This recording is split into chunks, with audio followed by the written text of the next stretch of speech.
Hello दोस्तों, स्वागत है आपका अपने YouTube चैनल मैक्स मैथ्स में। फ्रेंड्स, आज हम आपके बीच लेकर आए हैं कक्षा 10वीं की प्रश्नावली संख्या 2 वास्तविक संख्याओं से संबंधित कुछ प्रश्न। फ्रेंड्स, इससे पहले हमने वास्तविक संख्याओं के कुछ वीडियोज आपके साथ शेयर कर चुके हैं, जिसमें प्रश्नावली के जो कुछ भाग हैं 2.1, 2.2, 3 और 2.4 के साथ विविध प्रश्नमाला के भी कुछ प्रश्नों का अध्ययन करवा चुके हैं। आपको उन सभी वीडियोस के लिंक डिस्क्रिप्शन में दिए गए हैं। अगर आपने अभी तक उनका अध्ययन नहीं किया है तो प्लीज डिस्क्रिप्शन में जाके उनका अध्ययन कर सकते हैं। दोस्तों, आज हम आपके बीच लेकर आए विविध प्रश्नमाला के अंतिम कुछ प्रश्नों का अध्ययन। तो आइए शुरू करते हैं प्रश्न संख्या 19 और उसके आगे के प्रश्नों का अध्ययन शुरू करते हैं। प्रश्न संख्या 19 जो है वो इस प्रकार से है कि सिद्ध कीजिए कि निम्नलिखित संख्याएं अपरिमेय संख्याएं हैं। दोस्तों, इससे पहले अगर आपने सारे वीडियोस देख चुके हैं तो हम आपको बता दें 2.3 जो प्रश्नावली है उसमें इसी प्रकार के सारे प्रश्नों का अध्ययन हमने किया है। अगर आपने 2.3 अभी तक नहीं देखी है प्रश्नावली के वीडियो, तो आप इस प्रश्न को हमारे साथ हल कर लीजिए। गारंटी के साथ आप प्रश्नावली 2.3 का पूरे प्रश्नों का सॉल्यूशन स्वयं कर पाएंगे। तो दोस्तों, यहाँ हमें ये बताना है, कुछ संख्याएं दे रखी है और उनको हमें अपरिमेय प्रूव करना है कि वे संख्याएं अपरिमेय हैं। वास्तव में वे अपरिमेय है, लेकिन आप किस प्रकार से उसे प्रूव करेंगे, क्या आपकी थ्योरी होगी, किस प्रकार से उसका सॉल्यूशन आपको लिखना होगा।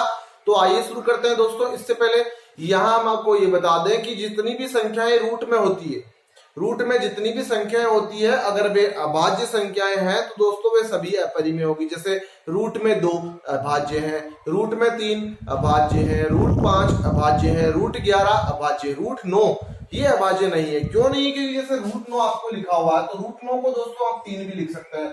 तो 3 जो संख्या है वो 3 एक परिमेय संख्या हो गई, इसलिए रूट 9 भी एक परिमेय संख्या होगी। अतः हम शुरू करते हैं। यहाँ लिखा हुआ है कि पहली संख्या जो दे रखी है वो इस प्रकार से है 5√2।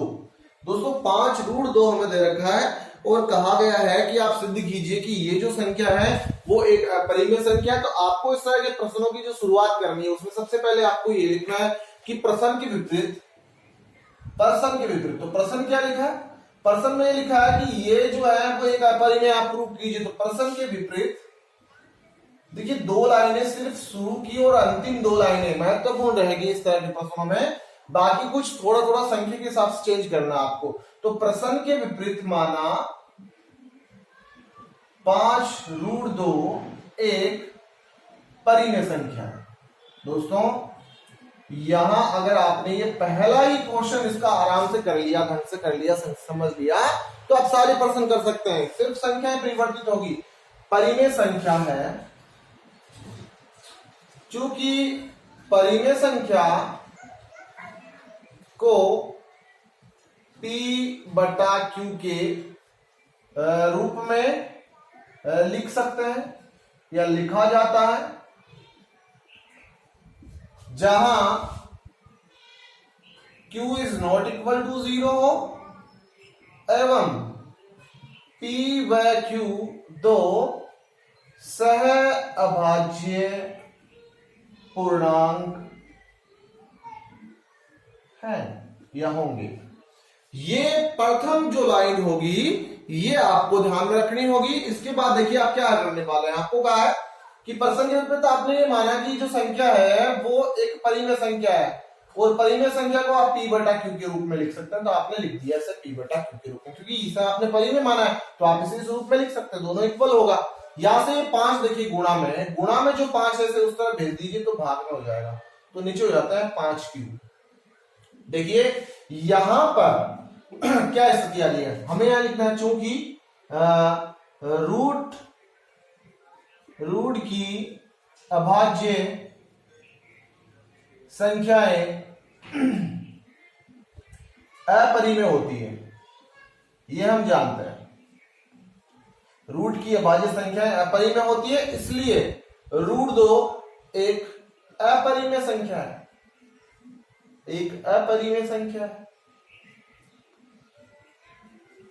परंतु यहां देखिए √2 एक अपरिमेय संख्या है, हमने क्या माना कि ये P/Q परिमेय है, तो ये परिमेय है तो ये भी परिमेय होगा P/5Q। अब जब ये परिमेय है तो परिमेय के इक्वल अपरिमेय नहीं आता। अगर ये परिमेय तो ये भी परिमेय होना चाहिए, लेकिन ऐसा नहीं हो रहा है क्योंकि हम जानते हैं ये अपरिमेय। तो दोस्तों ये अपरिमेय है तो ये अपरिमेय होगा, लेकिन यहाँ एक विरोधाभास हो रहा है। कि भाई किसको परिमेय ले, जैसे अगर इसे आपने जैसे शुरू में माना कि ये परिमेय, अगर ये परिमेय तो ये अपरिमेय, तो इक्वल नहीं होगा। अब ये अपरिमेय, हम जानते हैं रूट की बाजी अपरिमेय होती है, तो ये अपरिमेय है तो ये अपरिमेय नहीं होगा, ये परिमेय, हमने शुरू में माना। तो यहां ये विरोधाभास उत्पन्न हो रहा है, तो यहां ये लिखना है चूंकि इसलिए √2 एक अपरिमेय संख्या होगी, परंतु यह विरोधाभासी है। किसका? विरोधाभासी है कि P/5Q एक परिमेय संख्या, भाई ये इसका विरोधाभासी है। अब सर ये जो 5/PQ एक परिमेय संख्या है, ये इसका विरोधाभासी है, तो यहां आपको यह लिखना है कि यह विरोधाभास इसलिए प्राप्त हुआ कि हमने एक त्रुटिपूर्ण कल्पना करी। हमने शुरू में कल्पना करी थी कि ये एक परिमेय संख्या है, तो वो त्रुटिपूर्ण कल्पना करी, इसलिए 5√2 एक अपरिमेय संख्या होगी, अपरिमेय संख्या होगी। दोस्तों ये इसका सॉल्यूशन है। अगर आपने इसे सीख लिया है तो सिर्फ आपको आगे सिर्फ संख्याएं परिवर्तित करनी है और बहुत आसान है ये करना। तो देखिए ये इसका सॉल्यूशन हुआ कि 5√2 एक अपरिमेय संख्या है। अब हम आगे हल करते हैं, जैसे इसका दूसरा ही प्रश्न है जिसमें लिखा 2/√7। तो देखिए यहाँ पे हम लिख देंगे कि दूसरा प्रश्न है जिसमें लिखा है 2/√7 एक अपरिमेय संख्या। आप प्रूव कीजिए। प्रश्न के विपरीत सिर्फ संख्या बदलनी है। माना 2/√7 एक परिमेय संख्या है, चूंकि परिमेय संख्या को P/Q के रूप में लिखा जाता है, जहां Q is not equal to 0, same line होगी यही। तो यहां क्या करना होगा, यहां पे स्थिति थोड़ी सी बदल जाएगी। क्या बदलेगी कि यहां आपने इस संख्या को, जो संख्या दी है, उसे P/Q के फॉर्म में लिख लीजिए। अब देखिए आप यहां क्या करेंगे, आपको इक्वल में रूट वाली अभाज्य संख्या रखनी है, बाकी सब उधर भेज देने हैं। तो आप देखिए इसे ऐसा भी लिख सकते हैं कि भाई 1/7, भाई 3 गुणा कर देते हैं इस तरफ, 2 इस तरफ गुणा हो जाएगा तो P/2Q हो जाता है, और यहां रूट में 7 है। अब आपको क्या करना है, देखिए आप चाहे तो इसको इसमें एक स्टेप और बढ़ा सकते हैं। दूसरी जो स्टेप होगी वो क्या होगी कि ये जो संख्या होगी इसे आप इसका व्युत्क्रम करके लिख सकते हैं। व्युत्क्रम करेंगे इनका उल्टा, तो यहाँ √7 नीचे है, √7 ऊपर चला जाएगा, और वहां जो नीचे है वो संख्या ऊपर, और जो ऊपर है वो नीचे। अब आपको यहां सेम यही लाइन लिखनी है। चूंकि रूट की सभी अभाज्य संख्याएं परिमेय होती है, इसलिए √7 ये वाली संख्या एक अपरिमेय संख्या होगी, परंतु यह इसका विरोधाभासी, कि हमें यह पता चल रहा है 2Q/P जो है वो एक परिमेय संख्या है, ये हमने शुरू में माना है, परंतु यह इसका विरोधाभासी है। तो यह विरोधाभास इसलिए प्राप्त हुआ कि हमने एक त्रुटिपूर्ण कल्पना करी, अतः हम कह सकते हैं इसलिए 2/√7 एक अपरिमेय संख्या होगी। दोस्तों बहुत साधारण तरीके से आपको समझाया जा रहा है। अगर आपको वीडियो पसंद आ रहा है तो प्लीज वीडियो को लाइक करें। इसका जो तीसरा क्वेश्चन है वो भी हम इसी प्रकार से हल करेंगे। देखिए उसमें संख्या जो लिखी है वो लिखी है 3/2√5। आइए बहुत आसान तरीके से बताने वाले हैं, 3/2√5। तो वही चीज आप यहां लिखेंगे, वही यही संख्या वापस की प्रश्न के विपरीत माना ये संख्या जो दी गई है वो एक परिमेय संख्या है। परिमेय संख्या को P/Q के रूप में लिख सकते हैं, और यहां जो आप लोगों को करना क्या है, यही लाइन वापस दोहरानी है, और जो संख्या है 3/2√5 इसे आप P/Q के रूप में लिख लीजिए। आप 3 गुणा कर दीजिए, केवल 5√5 को यहीं रख लीजिए, बाकी दोनों संख्या इधर भेज दीजिए। 3 को इससे गुणा कर देंगे, 2 को इससे गुणा करेंगे तो 2P हो जाएगा, और यहाँ 3Q हो जाएगा। यहाँ रह गया कौन, 1/√5। वही व्युत्क्रम करेंगे, तो व्युत्क्रम करेंगे दोस्तों 5 ऊपर चला जाएगा, √5 सॉरी, और ये 3Q ऊपर और ये 2P नीचे। तो आप देखते हैं कि चूंकि रूट की जो अभाज्य संख्याएं होती है वो अपरिमेय होती है, इसलिए √5 एक अपरिमेय संख्या होगी, परंतु यह इसका विरोधाभासी है कि जो 3Q/2P जो है वो एक परिमेय संख्या है। यह विरोधाभास इसलिए प्राप्त हुआ क्योंकि हमने एक त्रुटिपूर्ण कल्पना करी, इसलिए हम कह सकते हैं कि 3/2√5 एक अपरिमेय संख्या होगी। ये है इसका आसान तरीका। अब हम बात करते हैं इसी के प्रश्न संख्या 4 की, जो आप स्वयं भी कर सकते हैं, लेकिन हम आपको बताते हैं इसमें प्लस का निश्चित चिन्ह लिखा हुआ है, जो 4 + √2 है। बिल्कुल नहीं घबराना आपको, आसान तरीके से वही संख्या यहां परिवर्तित कर देनी है, P/Q के रूप में लिख सकते हैं। सेम लाइन है, केवल बीच का जो भाग होगा वही बदलेगा। तो देखिए यहां आप लिख लीजिए 4 + √2 बराबर P/Q। ये प्लस में है 4 इस तरफ। देखिए आपको सिर्फ यही ध्यान रखना है कि एक पक्ष में जिस तरफ आपको संख्या लिखी आपने उस तरफ रूट वाली भाज्य संख्या को रख लीजिए, बाकी को उस तरफ भेज दीजिए। ये है, यहाँ पे ध्यान रखना है, प्लस के 4 उस तरफ माइनस के हो जाएंगे, इनके एलसीएम आता है Q, तो ये P - 4Q ये संख्या इस तरफ रह जाती है। वापस वही चीज दोहरानी है, चूंकि रूट की सभी अभाज्य संख्याएं अपरिमेय होती है, इसलिए √2 एक अपरिमेय संख्या होगी, परंतु यह इसका विरोधाभासी है कि P - 4Q/Q एक परिमेय संख्या है। यह विरोधाभास इसलिए प्राप्त हुआ क्योंकि हमने एक त्रुटिपूर्ण कल्पना करी, अतः हम कह सकते हैं इसलिए 4 + √2 जो है वो एक अपरिमेय संख्या होगी। तो दोस्तों ये थे प्रश्न संख्या 19 के प्रश्नों का हल। चारों प्रश्न आपने किए हैं। अगर आपने इन्हें ध्यान से देख लिया है दोस्तों, आप अभी के अभी प्रश्नावली संख्या 2.3 के सभी प्रश्नों का हल कर सकते हैं। और अब हम हल करने वाले हैं प्रश्न संख्या 20 का हल।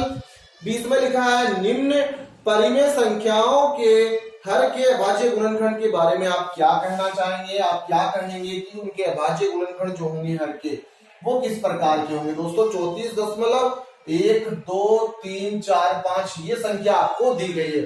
आपने बहुत आसान तरीके से सीखा हुआ है छोटी कक्षाओं में कि जैसे कोई संख्या हो, मान लीजिए मैंने लिखा हुआ है यहाँ पे 5 4 3 भाग 10। अगर आप नीचे से 10 हटाएंगे, ऊपर एक संख्या बाद में दशमलव लग जाएगा। अगर यहाँ 2 0 होते तो 2 संख्या बाद में दशमलव लग जाता।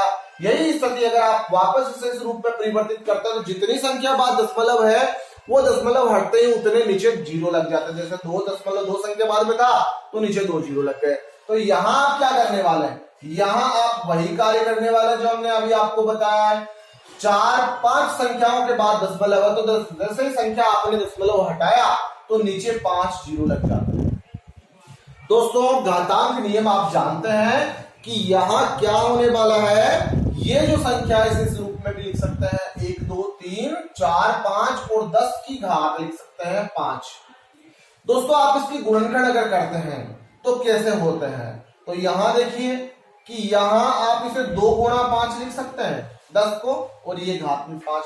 तो यहाँ प्रश्न में ये पूछा गया है कि जो संख्या है, जो संख्या दी गई है उसके हर के अभाज्य गुणनखंड के बारे में आप क्या कहेंगे? तो हम ये कहेंगे कि चूंकि दी गई संख्या एक परिमेय संख्या है, इसलिए उसके हर के अभाज्य गुणनखंड 2 की घात n गुणा 5 की घात m के रूप में होंगे। ये सदा सकते हैं जो संख्याएं परिमेय होती है उनके हर के गुणनखंड इसी फॉर्म में होते हैं।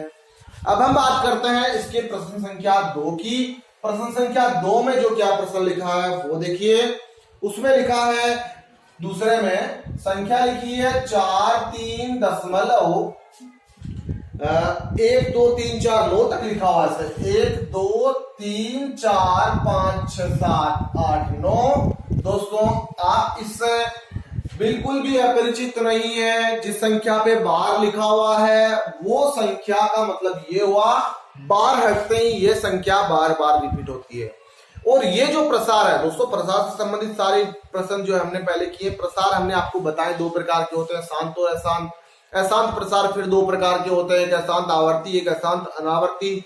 जो प्रसार अशांत आवर्ती वाला होता है वो परिमेय संख्या होता है। ये प्रसार अशांत आवर्ती है क्योंकि इसमें समान संख्या जैसे ही बार हटेगा यही 1 से 9 तक की संख्या बार बार वापस यही लिख दी जाएगी। तो ये जो प्रसार है यह एक अशांत आवर्ती प्रसार है। दोस्तों अशांत आवर्ती प्रसार है, और चूंकि यह अशांत आवर्ती प्रसार क्या होता है? परिमेय होता है, परिमेय होता है। और हम जानते हैं कि परिमेय संख्याओं के हर के गुणनखंड किस फॉर्म में होते हैं? हर के गुणनखंड 2 की घात n गुणा 5 की घात m के रूप में होते हैं। इसलिए आपको सिर्फ इतना सा सॉल्यूशन लिखना है। यहां ये जो लाइन हमने लिखी है कि दी गई संख्या जो है उसके हर के गुणनखंड 2 की घात n गुणा 5 की घात m के रूप में होगा। दोस्तों, जो बार वाली संख्या है इनका विस्तृत अध्ययन अगर आप करना चाहते हैं तो इसी जो प्रश्नावली के जितने भी वीडियोस हैं प्लेलिस्ट में आपको प्रश्न मिल जाएगा बार वाले प्रश्नों का हल, जिसमें आपको बार वाले प्रश्नों को हल करने की शॉर्ट ट्रिक भी बताई गई है और जो लॉन्ग मेथड है लॉजिकली वो भी आपको समझाया गया है। दोस्तों, अगर वीडियो पसंद आया तो प्लीज वीडियो को लाइक करें। आज के लिए इतना ही, धन्यवाद।